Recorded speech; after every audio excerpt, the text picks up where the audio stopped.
Not since Stompin' Tom Connors penned the infamous song Tillsonburg in the early 70s has this community received so much cultural exposure. Now, 3 decades later, the town finds itself again the benefactor of international fame. Over 10 years ago, a young Irish journalism student who was seeking summer employment to fuel his studies found himself immigrating to the sandy loam of Southwestern Ontario. Basically, my final year of college saw an ad on the campus wall saying tobacco pickers wanted, limited places available. So I tore down all the posters, making sure I'd get a place, wound up being the only guy coming. Did you have any idea what you were getting into? Not a clue in my wildest dreams. I mean, to be totally honest, when I first arrived, I spent 3 days on my own in the bunkhouse because I came early and I thought, holy, what am I doing here?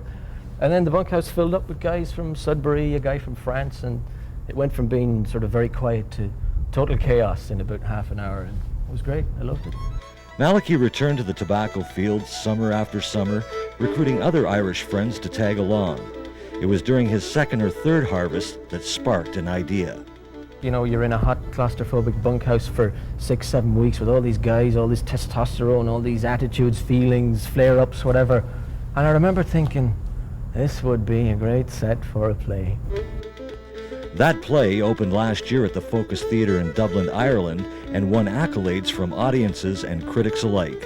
And then, like a match to a cigarette, Malachy and the play caught fire, and they drifted with the smoke across the Atlantic to a North American stage debut premiering in Toronto. My first thought, I think, was what an interesting reverse mirror for Canadians. We're so used to the sort of image of Canadians go abroad, or Canadians as the sort of looking at the interesting world around them, the kind of we as the sort of bland disappearing Canadian, while the rest of the world is full of exciting, interesting, quirky people.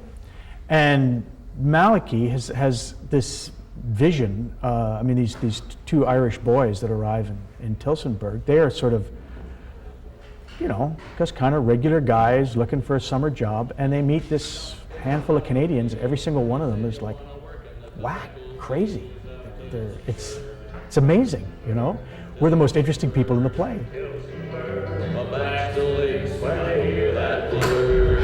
Well, guys, here we are, home sweet home for the next couple of months. Hey, Billy, I want you to meet a couple of Irish here. This here's, which one are you? Michael McBride. Donald Hogan. Call me Digger. How you doing, guys? Nice to meet you. Or Yeah. say someone that's never worked in tobacco and is going to do that They're this gonna do it. harvest, what kind of words of wisdom would you have? Can you do 1,000,000 sit-ups a day? I mean, it's tough work. It's not a holiday camp, but you'll be fit after it. Now, when someone today says the word Tillsonburg to you, what immediately comes to mind? My back still aches when I hear that word. The play continues through November 24th at the Berkeley Street Theatre in Toronto, and for ticket information you can visit www.tillsonburg.com. This is Dan Bailey reporting for First Local.